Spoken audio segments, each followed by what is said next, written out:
என்ன ஜெசந்தியா சோகமா இருக்கீங்க? என்ன பிரச்சனை? இனிமே நான் உங்களோட பேச மாட்டேன். ஏன் என்ன பிரச்சனை? குழந்தை தெய்வமும் ஒன்று தானேங்க. அது முன்னொரு பழமொழி. அது குழந்தை தெய்வம் ஒன்று தான். அது குழந்தைகள் எப்பயுமே போய் பேசாது. அதனால சொல்றாங்க. தெரியும். குழந்தைகள் சொல்லும் ஒவ்வொரு வார்த்தையும் உண்மை. அது கோர்ட்டுக்கு போனா கூட அது நிரூபிக்கப்படும். ஓ, கோர்ட்டுக்கு போனா? இப்போ கோர்ட்டுக்கு தான் நான் போக போறேன். நமக்குள்ள என்ன பிரச்சனை கோர்ட்டுக்கு போறதுக்கு?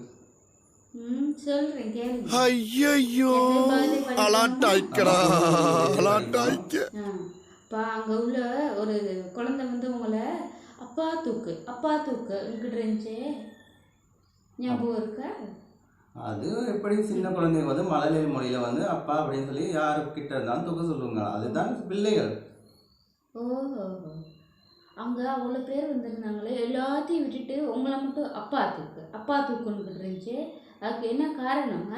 நீங்கள் தானே இப்போ சொன்னீங்க குழந்தையும் தெய்வமும் ஒன்றே போய் சொல்லாது குழந்தைங்கன்ட்டு. நான் இனி பேச மாட்டேன். இதுக்கு நீங்கள் பேசாமே இருந்திருக்கலாம். பரவாயில்ல, சோகமாகவே இருங்க.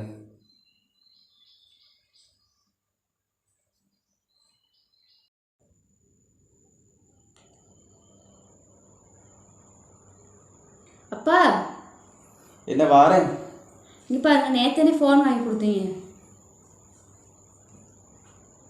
ஃபோன் நல்லா தானே, எந்த பிரச்சனை இல்லையே. ஃபோன் நல்லா இருக்கு பாருங்க, ஒன்றும் விளங்க மாட்டேங்குது தானே, புது ஃபோன் தானேப்பா. ஆமாம், நேற்று வாங்கி கொடுத்த ஃபோனு தான். பாருங்க நீங்கள் பாருங்க. நான் ஃபோன் நல்லா தான் இருக்கேன். அது உங்களோட கண் பிரச்சனை. என்கிட்ட விடிஞ்சிலேருந்து நைட் தூங்க தட்டி நீங்கள் ஃபோனை பார்த்துக்கிட்டீங்களா?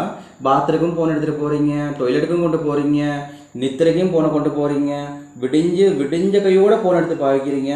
அப்படி பாவச்சா கண் தெரியாமல் தான் போகும். சரி, கண்ணு தானேப்பா தெரியாமல் போணுச்சு. ஃபோனுக்கு ஒன்றும் ஆகலையே.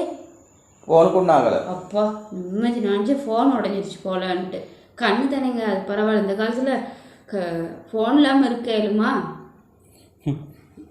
இவளுக்கு வந்து கண்ணை விட ஃபோனு தான் முக்கியமா. இப்போ அப்படியாப்பட்ட காலம் இப்போ மாறி போயிடுச்சு.